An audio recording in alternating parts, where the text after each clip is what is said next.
Hello,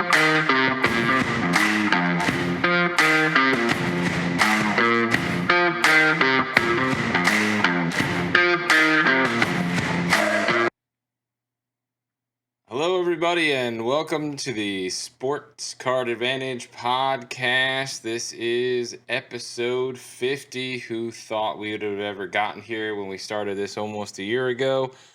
But here we are, and as usual, for all but maybe 2 episodes, my ever so lovely co-host, Mr. Bunk. What's going on, buddy? What's up, man? I've been better, but the show must go on. The show must go on, like Michael Jordan in Game 6. Bunk comes to play no matter what he feels like. We got a interesting agenda for today. I'm going to be talking about a bunch of different stuff. The topic of the week amongst the hobby world seems to be Zero Cool and Top's first official release, owned by Fanatics. Surprisingly, not a sports card release. It is a release of Gary V's NFT V Friends. For those of you that don't know what Zero Cool is, Zero Cool is the brand. It's a brand that Topps is releasing. And it is going to focus on celebrity and pop culture NFT type of card releases. As far as I know, it's not sports. Based on the multiple interviews that Josh Luber did on the various podcasts, he basically said they, feel that there's a huge gap and opportunity to service those that aren't into sports cards by providing cards that have celebrities and NFTs. So we're not going to spend the next 10 minutes drooling over Josh Luber and Zero Cool. We're going to talk about how this relates to actual sports cards. So the question that I have for you is, do you feel a release like this takes away from the value of sports cards? I don't know. My biggest question would be how many sports card people are buying. That'd be the bigger question. Well, I mean, it's an NFT project. So obviously NFTs have invaded and infected the culture across the board. Even you, the diehard collector for however many years, owns an NFT or two. So you obviously get it and you understand it somewhat. So do you have that? I mean, so I think there's multiple facets here. Like, one of the things that Luber keeps talking about is his obsession with Kim Kardashian cards. Obviously, you are not buying a Kim Kardashian card. But at the same time, if there's NFT projects like Gary V obviously has a massive audience in sports cards and, NFTs. Well, yeah. I mean, Gary told his following to buy a shit burger. They'd all go buy it. I mean, that's the way I'm looking at this. But let's break it down with the facts that we do have. I originally was never a fan of these blind Dutch auctions, and to be fair, until I really read up on how they work, and now I like them. So, and to show you how wild. Explain. So for those that don't know, the first release for Zero Cool was a blind Dutch auction. For those that don't know, explain what that is. So that's where this product had 1,000 boxes. So over, I think, a 3-day period, I think it was March 8th through 10th, you had the ability to place a single bid on their website. So there's 1,000 boxes. What they did was they took the top 1,000 bids, the most you're willing to pay for a box, and whatever the 1,000th value was of that list, that's what they call the clearing price. So everyone from 1 to 1,000 will all pay the price of the 1,000th value bid, which happens in this case to be, believe it or not, there was over 22,000 bids placed, and the clearing price, meaning bid number 1,000, was $2,150. Oh, wow, Bunk's got stats today. I love it. Yeah, came prepared. I mean, listen. I think they're dumb. I'm certainly at that price point, not bidding. Even if I knew what the hell I was doing, I would have bid like $200 or something. But then if you look further, there's how many base cards was there? I think there might have been 100 and something base cards. Either way, there's only 22 copies of each base card. Each box only has 10 cards. So there's only 22 copies of each base card. They have only a couple parallels: rare to 8, very rare to 2. I'm sorry, very rare to 5, epic to 2, and then there's 5 different 101s of Yeah. of of the base card. So, I mean, my guess is at over 2 grand a box, and there's not many of these things, and there's over 22,000 people who participated in the process. Now, I don't know how many of those were for real. The majority of those 22,000 bids could have been well below the clearing price, Yeah. but with those numbers, these singles should probably sell for a fortune. Yeah, I mean, obviously with Gary and Josh's experience in the sports card space, they understand what's selling and what's not, and can that they set it up for success in the resale market. Was there any mention as far as whether or not these boxes are going to carry any sort of NFT with them so that they make money on the secondary market, or is it just a straight up sale of you buy the box and you own the box and that's it? It's my understanding that you just own the box and that's it. And to my knowledge, only 800 were made public. So my bad on the thousand. And my guess is if only 800 were public, they might have only taken the top 800 bids. But the other 200 boxes for, I'm sure maybe it's marketing giveaways, etc. But Yeah, I'm uh, sure that that's so friends and family type stuff. yeah, so there was 800 that were actually released to the public. So And out of 2000 and change was the price. was the 800th bid. Yeah, ranked So, bid. I mean, you're talking about more than your Prism releases, and I mean, other than National Treasures and some of the really high end stuff, you're really in the sports card space. You Yeah, I know, mean, listen, you got huge Gary V supporters that are on board with this. You got people with a lot of money who like to flip stuff. I have to imagine there's a lot of those people in this space that just saw the value in something this rare and were willing to pony up for it and see what they can do. It's really going to come down to these base cards. I mean, I don't know how many parallels you're going to buy, but you got a 10 card box, and well, what is it going to be? 8 base cards and a couple parallels. I mean, yeah. those base cards better sell for a bank if you think you're making your money back. Or And would I be surprised if they did sell high? No, not at all. I bet you they go for a fortune. you You leave the you box, too can own a juicy Jaguar for $980. or you leave the box sealed, Sealed, yeah, and and see what then happens. you sit on it for 6 months. I mean, because Gary Vee has his V Friends 2 coming out. He continues to build that brand. I mean, in my opinion, I think you're best off sitting on the sealed box, waiting a year or two, and as V Friends and V Friends 2 continues to blow up, and he keeps building that brand. I mean, you could easily make your money back and then some by selling the box.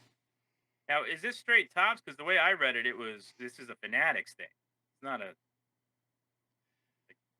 I'm not. I mean, it all commingles. I guess I don't know what brand yeah. names on it. Let Yeah, I me mean, I was go looking to at the it. website real quick. If Fanatics is involved somehow with this, then it gives them an opportunity to kind of get their stuff together and see how Yeah, everything's it going to says work. Zero Cool is a Fanatics experience. Yeah. So So it gives them the opportunity on a low scale to, get their stuff together, have everything run smoothly, making sure their yeah, shipping's good and I their mean, process is good. The yeah, other it's a cool thing test. is, It's a test run for their printers and their packaging and all this other stuff. yeah, and the other cool thing is it gives us maybe a glimpse of what's to come of, A, direct to the consumer, fine. And also, maybe they're not, maybe a sports card release will have more boxes, but it's nice to see that the number's relatively low. It wasn't like a 20,000 box thing. Yeah, I mean, Gary's not exactly hurting for money, so I think this is more let's all work together. I mean, and Gary's also involved with Luber and Michael Rubin with Candy, the NFT platform for sports. So those guys are all intermingled. Um, Yeah, and it's a good first release because obviously Gary Vee, no matter what you think of him, he's wildly popular. This is probably going to do well right off the bat. It's going to make people, no matter what they release next, get in on it. Would be my guess. I mean, you could release American Idol contestants on cards or something, and then who the hell knows? yeah, Right? It I might mean, probably do well it, if this it's does well. it's it's all FOMO, and after this, if I think it's going to depend on the secondary market. If you see stuff hit eBay and stuff start coming back from PSA and selling for huge money, I mean, as you said, it doesn't matter whether or not he releases fucking shitburger cards. People are gonna hop in and buy them. But I'll circle back to my original question: does this, because this isn't gonna be the only thing that they put out. So them putting this out, does this take guys like me who are casual flipper slash investors and pull dollars away from the sports card hobby into something like this, where maybe this is sports cards 12 to 18 months ago, where I can get in and 4, 5, 6x my money on some of this. I'm going to say no. 'Cause I still think the majority of people in the sports card space that look at this are priced out of it. So unless if you're in on this because you have plenty of money anyway, you don't care. I honestly, the majority of the hobby, even in this business hobby, is still not laying out for a non-sports card product, especially at that price point. So I don't think it's taken away from the majority of people that are in on sports cards, personally. And then I guess the other question is, you have a what is it, Topps Tribute situation? What's the box that sells for $25,000 at Topps? Transcendent. Transcendent. So you have that kind of situation where, unless you pull just a massive hit, that I mean, some of the base cards out of Transcendent sell for nothing. Yeah, I mean, I have a handful of like the low number just base cards from the set. They're like $20. I mean, you need those things to sell for way more than $20. Yeah, But at the time of release, if you turn it around, you probably did okay. yeah, It's definitely not something, at least in the cards that you mentioned, that you're sitting on for a long period of time if they're just base low numbered. yeah. I'm trying to think. I'm looking at the Zero Cool website right now to see like when these cards are going to get shipped out. Yeah, I was looking. I didn't see that. But they advertise themselves as pop culture, art, and entertainment. So that leaves you plenty of possibilities for future releases. Well, I think what they're going to try to do is get people that aren't really into sports. Obviously, if they start teaming up with celebrities, then you bring in a whole shit ton of other people. I mean, the Kanye West cards and the Kim Kardashian cards and the Dwayne Johnson cards. I mean, these guys literally have tens of millions of followers globally, and you start putting out those cards with autos or other stuff on them, and you know, Yeah, and it's how many of those people are into sports cards already?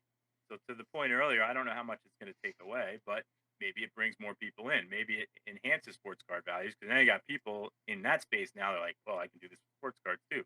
yeah. Very, very true. It all commingles, and I guess it's going to be an interesting marketplace as far as the flow of money, crypto, NFTs, sports cards, Pokemon, and now celebrity NFT type of cards. Because obviously Fanatics has the horsepower to put out whatever they want. They have an unlimited reach, unlimited money to get this stuff out into the world. So it's going to be really interesting to see where this goes. Yeah, I mean, I think they made it rare enough that the secondary market is going to be favorable to those that bought it. At least initially, like any product, but probably a little longer. That will lead to some future success, even if it's not a Gary Vee type thing. Yeah, I mean there's so much out there to choose from, and even yeah, I know the only other celebrity cards that I know of that are still being printed is under the Leaf flag, and I know that it's like Leaf Pop something or other, Pop culture, I think. pop Yeah, culture, yeah, and I mean that has its own little cult following of people out there. So I have to imagine with the backing of Fanatics, it's we're gonna see this become a mainstay in the secondary marketplace for cards. yeah, and look what's happened over the last couple of years. Not only were we driven to watch more streaming things, but streaming became huge. What binging all these type of things became huge. Now, granted, some of the pandemic aided that because you're sitting around doing nothing. But now you got all these people who are so hyped up and talking and all about different shows and such. There could be, I think it's endless the possibilities they have that could be successful if done correctly. Oh yeah, I mean they could have easily done a why can't I think of the fucking just whatever, like a Game of Thrones set boxes, and release that type of stuff and done box breaks for that and easily crushed it. And it's not something that'll come out every year. It'll be one-offs, when stuff is super popular and they can get stuff out there quickly, and you Well, there are know Game of Thrones cards out there, but yeah, obviously not handled in this fashion. yeah. But I mean, I think you take pop culture phenomenons, and if you're ready for that kind of stuff, and you can put it together, get it out, get it printed, get it released, you could easily see it bleed into breaker culture where, people are starting to break those types of things because it's a quick hit type of thing, and you can get in and get out and make some money. Yeah, I mean, people break Star Wars stuff all the time. That has done well for many years, all the Star Wars releases. So, Yeah. yeah, I mean, I think we're going to see this move forward. I've never I've never seen a Star Wars break. I didn't know those existed. Oh yeah, for years that stuff's been available. Guy, got a little Han Solo 101 or what? No, I own no Star Wars cards. I wish I still had my Millennium Falcon when I was 6 years old, but Like the big toy. I had the little toy, I had all the little thing, I had a Luke figure of the R2D2, C3PO. I had all of them. I had no idea because again in the mid '80s I hadn't seen the movie nor was allowed to watch it yet, but I had the figure. Like I knew what I had the stuff, but Yeah. I ab- had no idea what they were. Absolutely. We had all the McDonald's and Burger King glasses from Star Wars. Oh, Jesus, Yeah, those are probably worth some money these days if you can get your yeah, hands on them. they might be. Anyway, moving right along. Unfortunately, we're gonna have to talk about your favorite grading company once again. Um, Unfortunately, yeah, and for those of you that don't know, Bunk's favorite grading company, it would be Beckett, otherwise known as maybe the worst company when it comes to marketing in the history of sports cards ever. Through perusing Instagram this past week, I happened to notice that there are some group subs that are offering BGS subs for like $60, claiming 6 to 8 week turnarounds. So I was basically like, what the fuck? And I sent the posts to Bunk, and then Bunk's like, okay, let me do a test submission here and see what we're looking at. So why don't you tell us what you found and what's being offered? And, because obviously, one would have thought Beckett would have put something out there like, hey guys, we're back open for business and start submitting cards again. But, apparently that's not the case.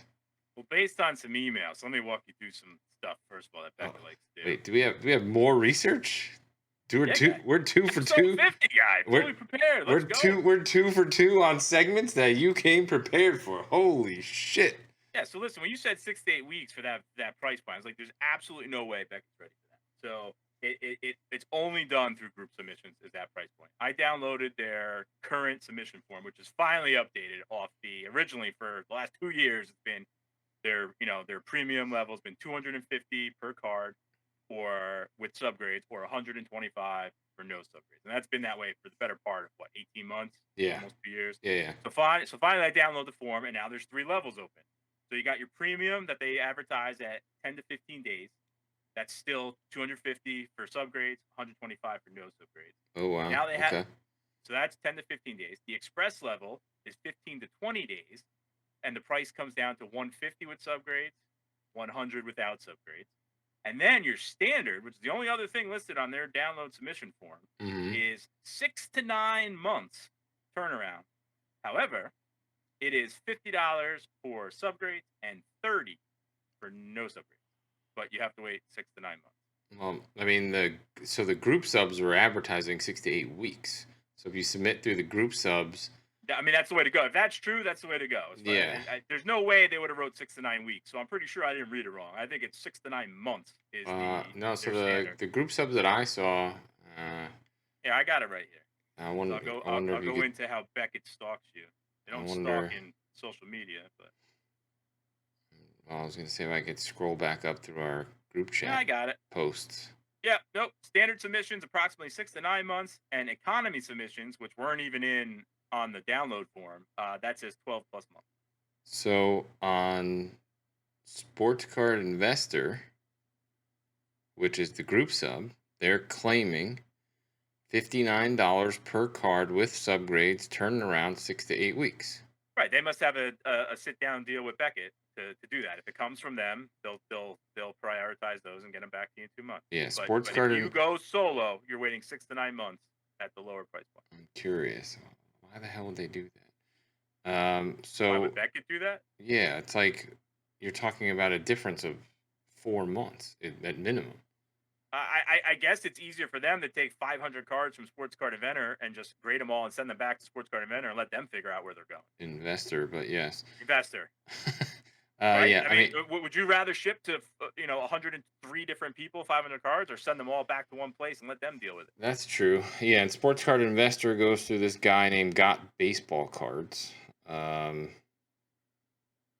so they work out whatever they work out, but gotbaseballcards.com is who Sports Card Investor goes through. And I mean, we're gonna guinea pig this, and we'll report back. I guess we'll go through the process.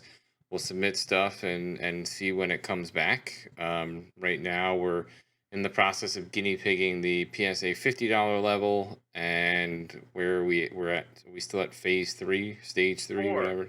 4. Step 4. All right, so we're and how Halfway home. how far into this are we as far as time? I don't remember the date that it got there, but probably about 10 days. Okay. So, I mean, But it could sit at any number for a while. But it's moving along a little bit. yeah, we'll keep everybody posted. We'll do something with Beckett as well, and report back on time and how long things take, and hopefully it's not forever. Yeah, But despite not mass advertising, though, because I did that test submission, not only did I have a chat windows popping up on my internet saying, "Hey, you need help? Let me get this done for you." I ignored it, and I just wanted to see the price because that was before I found the download form. So of course, I got to where I wanted to go to confirm that it was a $50 price point, and then I closed the window. Not 12 hours later, do I have an email from someone specific who's like, "Hey, I'd like to assist you in finishing the order I see you submitted." Blah, blah. They're on top of you like crazy. And as a matter of fact, back when I used to subscribe to the price guide, which can be a future discussion if people have discussion on whether or not it's obsolete or not. yeah, and for those of you that don't know, the price guide was then Beckett used to print things in on paper, and you had to flip through it, and it was updated once a month. Yeah, it came out monthly. Then they did quarterly and yearly big books and stuff. But there's been digital price guides forever. They still have it. You can still buy a subscription and get it. They still put out their card values. Which Most people will tell you they're obsolete because all yeah, they care about is sold for values. yeah, I can argue a little bit on both sides, but in any event, even then, if you were coming up on it expiring or you didn't renew, I got 5 phone calls from Texas the following week saying, yeah. "Hey, what's going on?" They're all over you like that, but I never see them posting for the masses. Well, the only rationale I can come up with why they're not publicizing this is they don't want another onslaught of cards.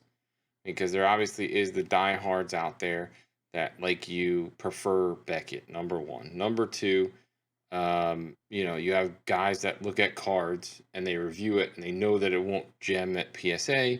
So they're like, all right, we'll send it to Beckett and hope to get the BGS 9.5 versus the PSA 9. And that's why they are going to get an onslaught. Yeah. So, obviously that option is out there, but at the same time, it's just like, at some point, guys, you got to let people know that, we're open for business so people can submit stuff. But, I would think, I guess with social media and people doing group subs and, if that's what they prefer, then that's how they're going to let them advertise, put it out there and get those subs in. So we'll guinea pig it and, report back as we go and figure out what kind of timeline we're looking at turnaround time wise and, how easy the process is and, what we're submitting and what we're getting back. Yeah, I'm super pumped. Again, if you listen to the pod, for years I always wanted to grade, but I was afraid to send my cards away. And now that I'm okay with it, and I finally had the opportunity to grade where I would have sent all my cards to begin with, Yeah, I'm pretty excited. now that we've gotten you over the hump. Yeah, which is weird because I always traded. I've been trading cards through Beckett.com since I was like 12 or 13 years old in the mail and such. So I've always sent cards out. I've always sold cards, but for some reason I just had a thing about sending them to get graded. Really, really bizarre. Well, now you're here with us in 2022 and you're ready to send them out there and some of your PC stuff you can wait for however long, so maybe we'll take some PC things and you can send those out individually without going through a group sub, and we'll see how long it takes to come back.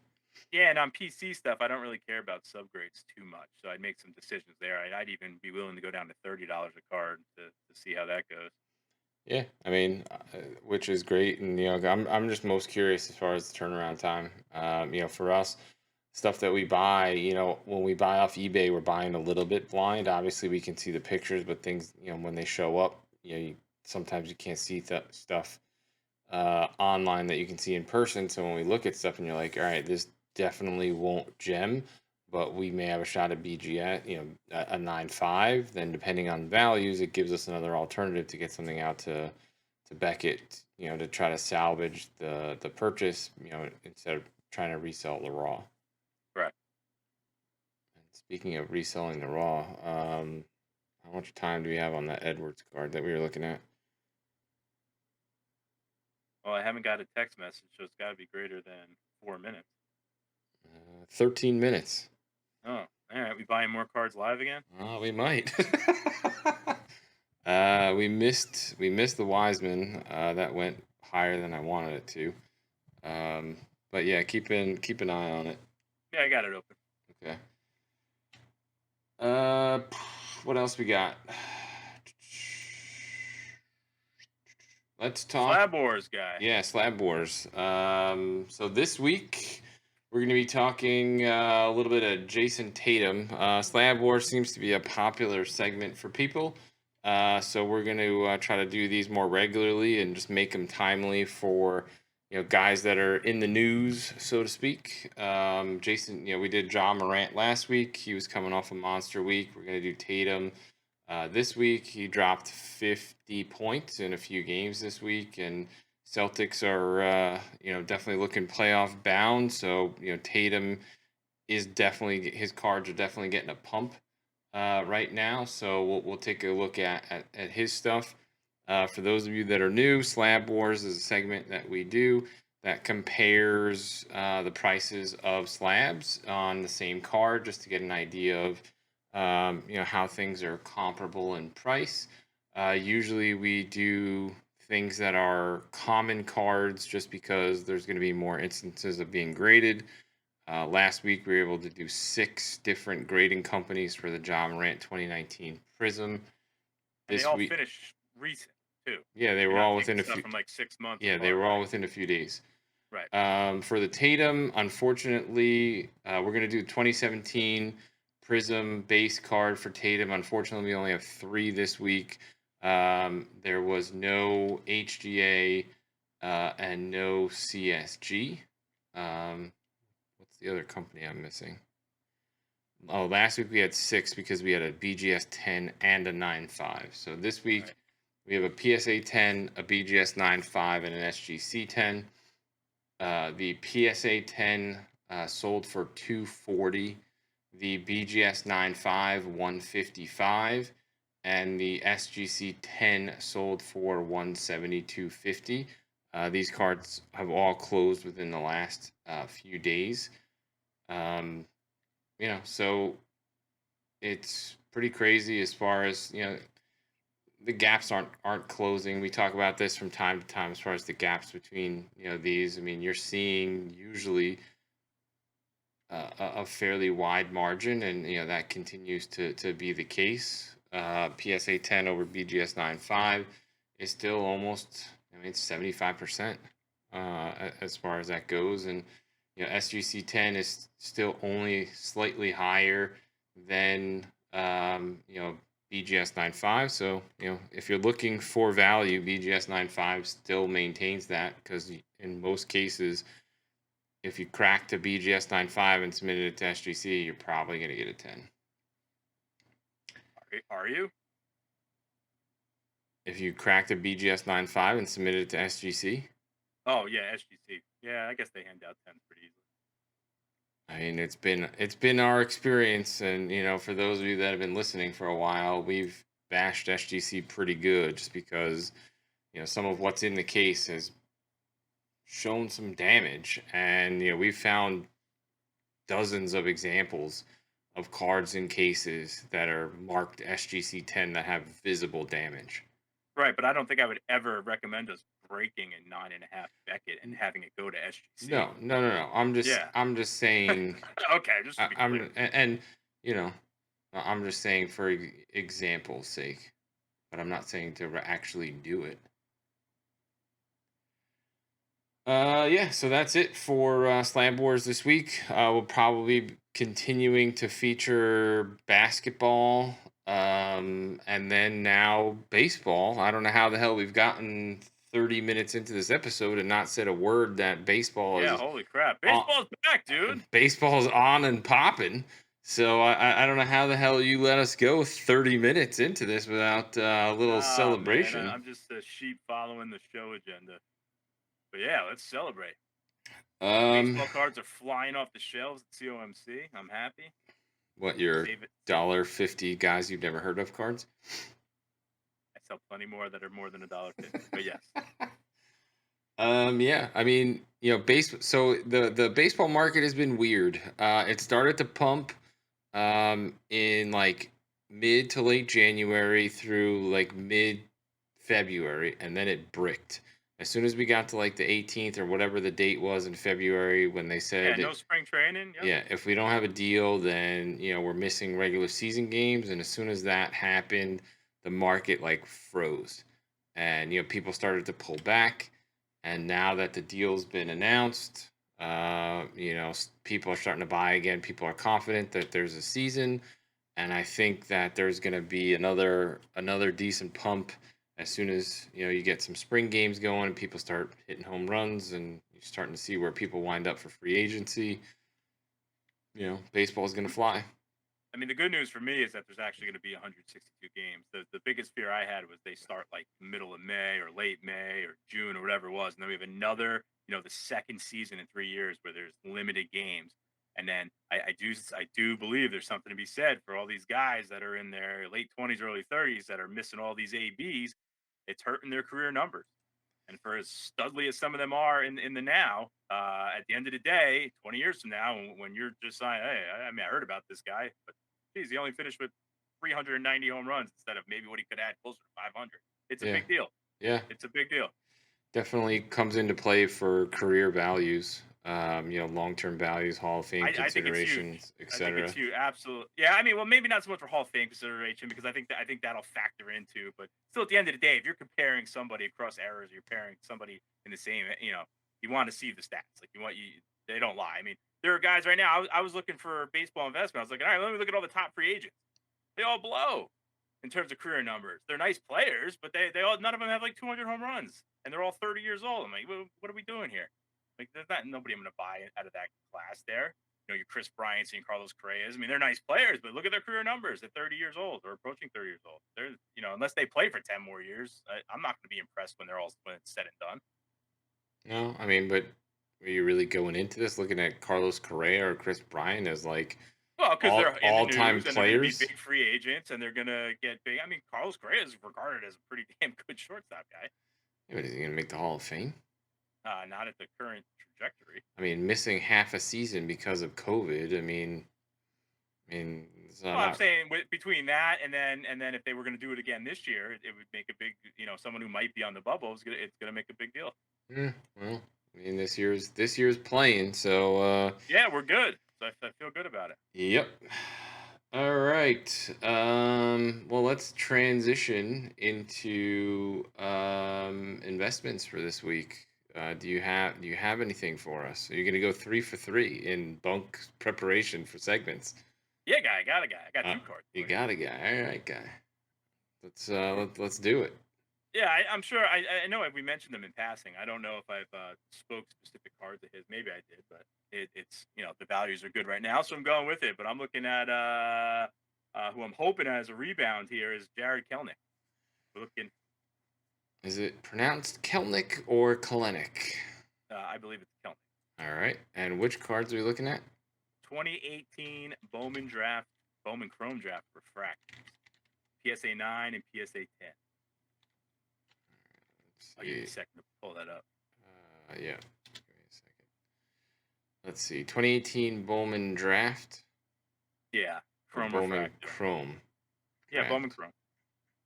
Bowman Chrome, dude. Chrome batting. You're looking at what last sold $99?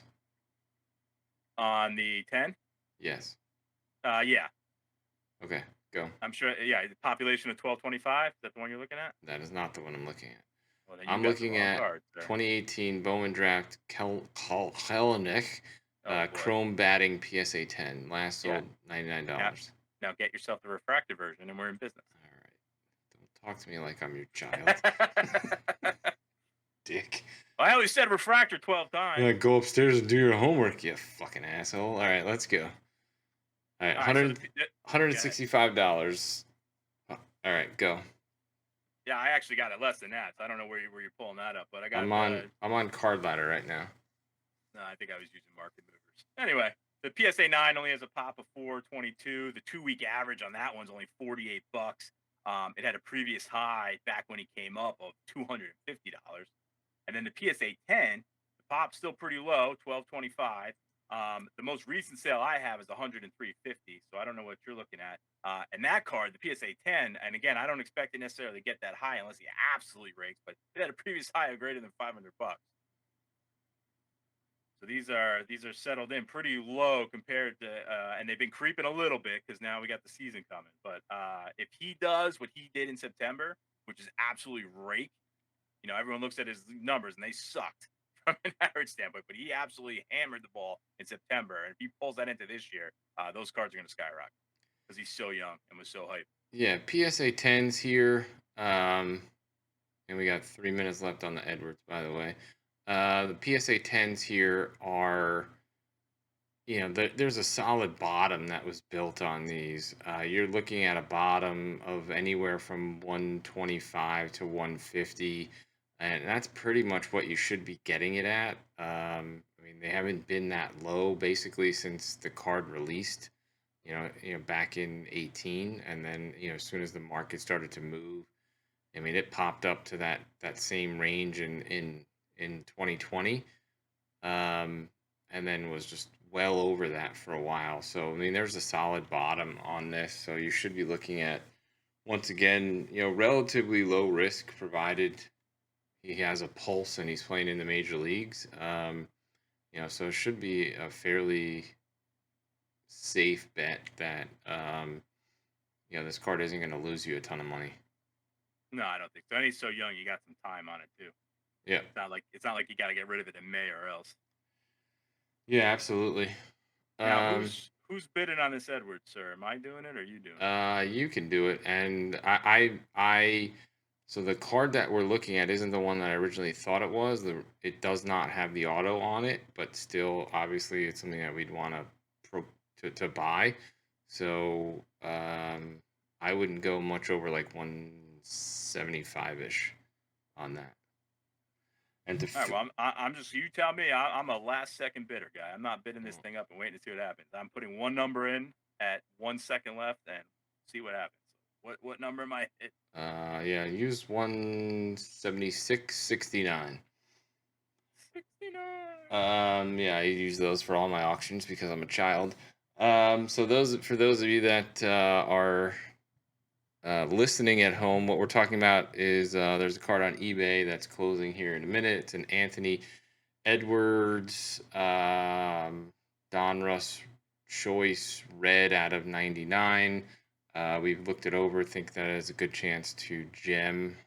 So we're going to take a shot on it. If we can get it for like 175, we dump it out to like a PSA $50 level, and I believe the PSA 10s on these are going for like $600-700. So it'd be a good turnaround, especially going into basketball playoffs. Hopefully the Timberwolves are gonna make it.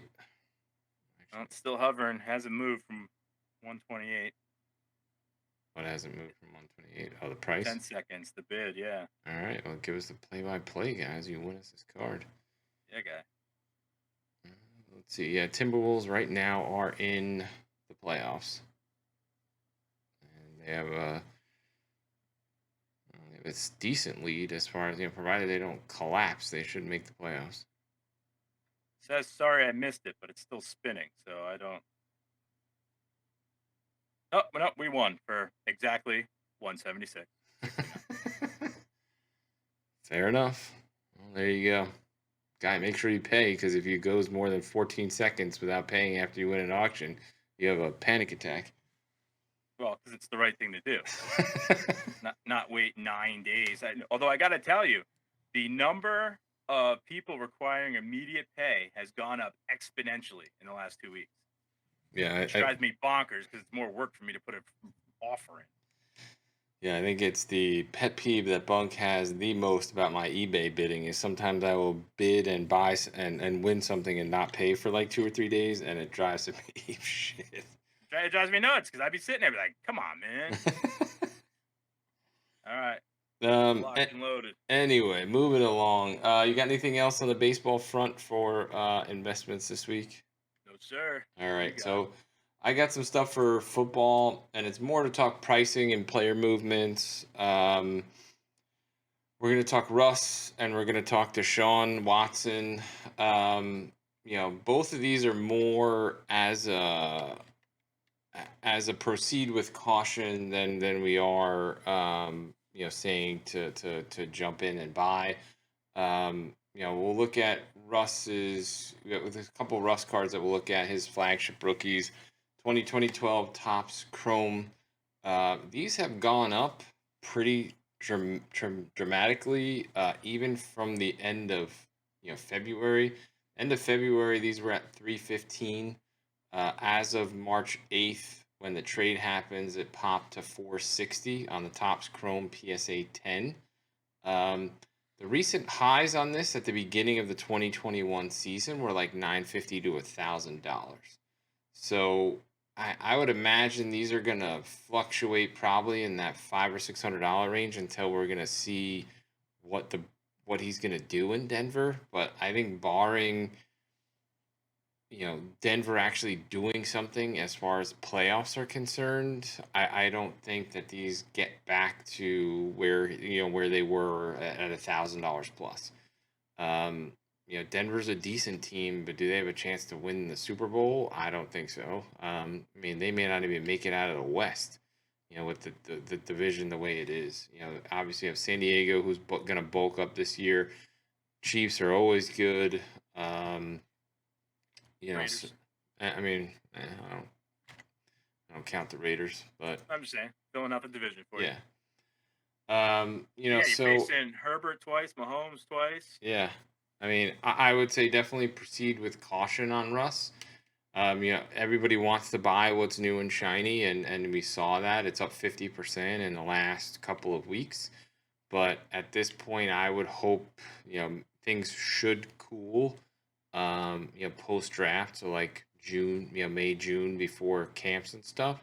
So if you really want to try to get in on Russ in hopes that if he lights it up statistically because he's going to have weapons, then I would wait a bit. And the other interesting part about this is his PSA 9s on these. They're already at what basically where the highs were for last season. So PSA 9 going for 75 to 150, went from 75 to 150, and the card was at 170 at the beginning of the 2021 season. So there's not a whole lot of room on the PSA 9. So I'd be very, very careful with this in regards to Russ. I think for if he's lighting it up in the short term, fine. But in terms of if you're holding this thing to see his career in Denver, I'm not so sure I'm sold on that you're going to see a ton of playoff runs with that team. But yeah, the defense isn't we'll see. The defense isn't what it was a few years ago, and obviously he's going to come in, and it's the first time they've had a decent quarterback in there. So you have Judy, you have Sutton. You have a couple running backs that are pretty decent, but they lost Fant in the trade. So, I'm not sure who they got at tight end anymore. And, so they're going to be okay, but I don't think, Russ is on the wrong side of 30 at this point. And where his career's at, career-wise, I think he needs to log a lot more winning than losing in order to really drive, his value up. Yeah, he's good. He's got the one. He's got a Super Bowl, even though it was a gift, right? And then yeah, he's good, but I don't put him in top 10, top 20 all time, so I agree with what you say. I think he's got to light it up statistically, wins, in order for those cards to really pump during, once we get to the season. Otherwise, if the Broncos are like, 9-8, 10-7 type of situation, and maybe make the playoffs, I think they go back down to where we saw them before, like the trade hype started swirling. Yeah. The other And I was referring to the gift that they gave the Patriots, where you could have had 2 Super Bowls. Sorry. Yeah, I gotcha. The other one to talk about here is Deshaun Watson. Deshaun Watson, I would tread extremely carefully. His card values were through the roof, a few years ago, before this whole rub and tug scandal, hit his life. And, now he's been cleared of criminal charges, which means he's going to be back on the field. But I also think this is going to depend on where he winds up. There's a bunch of teams that are going to be going after him. And, the front runners here, teams like Carolina. It's like he winds up in Carolina. They may have to give up McCaffrey to get him. So then it's him and DJ Moore basically in Carolina. They don't really have a defense. They'll win some games, but yeah, that wouldn't excite me if I'm a Watson fan. Yeah, I mean, it's not going to be anything tremendous. And, his cards have already pumped a bit. I mean, if you look at any graphs of his cards, any charts of his cards, it's like a freaking up, huge, massive hockey stick. And, you've already missed the window. Granted, if you go back to 2018, 2019, where some of his card values they were much higher, but I don't think we're there anymore with him. He has to come on the field, show that he's going to put up 2 or 3 solid seasons and be a winner before I think you get some of those prices back after an initial FOMO and then stuff sells off. I mean, the guy's good though, so of course. I think he'll elevate some teams more than teams will bring him down. But yeah, I think the situation's going to be paramount. And then what are we going to do when he starts getting hit with all the civil suits? And is that going to be a distraction? Because I'm assuming they're coming. Yeah, there's 22 civil suits. Yeah, so I don't know. I wouldn't touch him personally, but I mean, the dudes can play. So yeah, I mean, it really is going to depend on where is he going to wind up. Does he go to Philly? If he winds up in Philly and all of a sudden the Eagles are contenders to win the shitty division, that's a whole nother ballgame. They got a defense, they got an offense. They need somebody who can throw. If he goes to Philly, they will win the division. Yeah, I mean, so that also is a whole nother that plays into this too. Bigger fan base than Carolina, and so there's a lot of possibilities here. So with both Russ and Deshaun, I am saying very much tread carefully. Anything else you got on your agenda?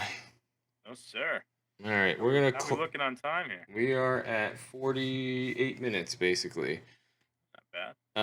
All right, so we're going to talk a couple things real quick on some Sports Card Advantage business. We were hoping to have the website ready, but I will be transparent with all of you folks. We had actually initially planned on launching on the website, doing a full-on giveaway trip to National, but with some of the increase in prices and whatever else, we do this podcast for free. We didn't want to lay out that kind of cash just because airline tickets and some of this stuff is super expensive right now. So we're going to do something instead. We're going to do a giveaway. There's going to be 3 prize choices for the giveaway for the launch of the new site. So we're just retooling some stuff. We'll definitely have the site ready for next week.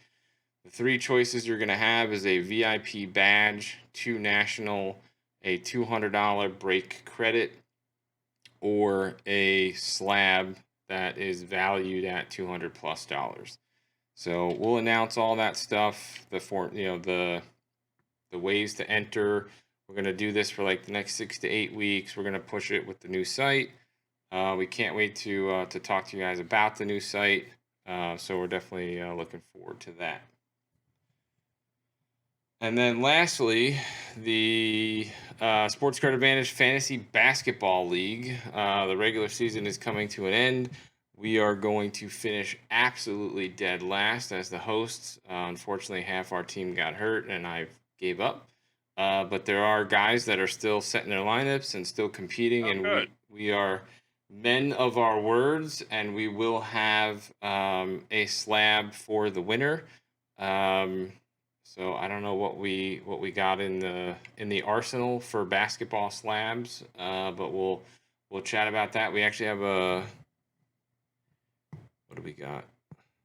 We have a couple cards at PSA right now that could be potential for this, and then we have some stuff obviously in our own personal stash that we can lend to this as well. So we'll dig through that and try to come up with like 4 or 5 choices for people, and we'll be in touch with whoever wins, and then we'll give you your choices, and then you can just post something hopefully on Twitter or Instagram, let everybody know that you got the card, and we'll repost on our channels as well, and we'll announce the winner on the show, for everybody to know that as well. But yeah, dead last, literally. I think we won. Yeah. I think I'll handle it next year. Yeah. I think we won like 2 out of the first 4 games, and we haven't won a game since. I don't think I've set the lineup since like 3 or 4 guys got hurt, and I had no idea who to grab. Well, then you just let people win. It's just poor fantasy play right there. I don't know shit about basketball past like the top. Grab a warm body, dude. Past the I top. apologize to the folks out there for the poor competitive balance which Jeff provided for the league. No, there's still a lot of people that are in it. So yeah, they made free agent pickups. I tried. I made a couple free agent pickups, and it just didn't work out well. And we just had more and more guys get hurt, and like our best players were hurt like 4 weeks into the season for half the season. So I was like, well, at that point, it was out the window. Fair enough. All right. I think that's going to wrap us up. Episode 50. We appreciate those who have been rocking with us for all 50 episodes. I know there are some of you out there, and for those of you that are just finding us, welcome aboard. We appreciate you listening. If you want to follow us on social media, SportsCardADVTG on Instagram and Twitter. And then if you want to send us questions about hobby stuff that you are curious about or want stuff talked about on the show, send us an email, info@sportscardadvantage.com. And one positive note for us here on the podcast is last week was our highest week ever in the history of the podcast as far as our downloads. So we are continuing to grow and make progress, and we're going to hopefully keep on keeping on for another 50 episodes. Anything else? My teleprompter went blank. I was going to say that people cannot see you nodding at me in agreement. So you got any other words of wisdom? Did, but no, I'm good. Episode 50 in the books. Episode 50 in the books. We'll see everybody next week. Thanks.